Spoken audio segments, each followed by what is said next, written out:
Hello, I'm Catherine Matthews, LaGrange, Georgia. The Marquis de Lafayette, known as the Man in the Square, was 19 years old when he first set foot in America. He was convinced America would be a land of liberty. One might say he had an obsession with liberty that became a lifelong passion. He expressed this passion in a letter to his wife Adrienne when he was still in the middle of the Atlantic on his first voyage. He said, "The welfare of America is intimately connected with the happiness of all mankind. She will become the respectable and safe asylum of virtue, integrity, tolerance, equality, and a peaceful liberty." What drove him to become this extraordinary advocate of liberty? What in his past provoked this single-minded dedication to an idea? Let's start from the beginning. Lafayette was born September 6, 1757, in the Auvergne region in the south of France at the Château de Chavignac, 300 miles south of Paris. It was the peak of the Age of Enlightenment. Descartes, Rousseau, and Montesquieu were challenging the way things were. They laid the foundation for the coming social revolutions. He was born into a military family. His heritage traced back to Joan of Arc and the siege of Orleans in the 15th century. He heard thrilling stories of courage and adventure early on. His mindset was toward making something of himself, in keeping with his family tradition. Lafayette's father died at the Battle of Minden when Lafayette was just 2 years old. His mother moved them to Paris to prepare the way for her son to enter the privilege of the royal court. Lafayette was primarily raised by his grandmother and 2 aunts. His grandmother, Catherine, greatly influenced him. Lafayette observed how she treated others with kindness and respect. When he was nearly 12, he went to Paris to live with his mother. He was enrolled in the Collège de Plessis, a part of the University of Paris. He loved Latin and enjoyed translating Latin into French, which he excelled in. He won academic prizes. He became fascinated by famous Roman scholars and statesmen.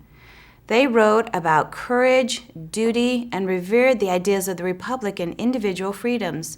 Ideas of liberty, equality, and justice must have taken root in young Lafayette's mind. Family, his country, and literature. These are behind his inspiration and what drove his passion for liberty. A turning point in his young life paved the way for him to pursue his passion. In 1760, nearing his 13th birthday, his mother died. A few weeks after, her father died. Lafayette was now an orphan. His inheritance made him one of the wealthiest young men in Europe. His wealth, however, was never something that consumed him. What mattered to him were the possibilities of what he could accomplish. In 1774, at the age of 17, he married Marie Adrienne François. She grew up 40 miles outside of Paris in the Château de la Grange Blenneau. This is our connection to Lafayette, the history behind the name of our town. On August 8, 1775, Lafayette first heard about the insurgents in America fighting for independence and liberty. He was ready to pursue his passion to fight with them. King Louis XVI told him not to go. His father-in-law was adamant he not go. Lafayette was determined. He made his decision, and when he made up his mind, there was no going back. He would go to America to fight with the insurgents for their independence. He bought his own ship, La Belle Mer, which he renamed La Victoire, and launched to America on April 20, 1777. He was commissioned a major general in the Continental Army. He became a confidant of General Washington.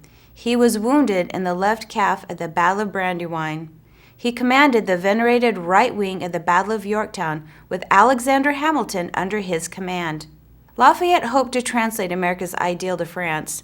His motives were questioned, and he was called to face the guillotine. Instead, on August 19, 1792, he stepped across the border into Austria. He was captured and imprisoned for 5 years. Napoleon interceded, but even he feared Lafayette's popularity. Lafayette was forced to live in exile in Denmark for 2 years. When he returned to France, it was as a gentleman farmer at his wife's estate. In 1824, President James Monroe invited him back to America for one last visit. He was the guest of the nation. Over 13 months, he visited all 24 states. He was warmly welcomed everywhere. Until his death on May 20, 1834, He remained a steadfast champion of liberty. He supported independence movements in Ireland, Italy, South America, and Spain, among others. He advocated freedom for slaves and civil rights for French Protestants and Jews. Lafayette's legacy reaches here, LaGrange, Georgia. It is a pleasure to honor him on his 263rd birthday. Happy birthday, Marquis de Lafayette.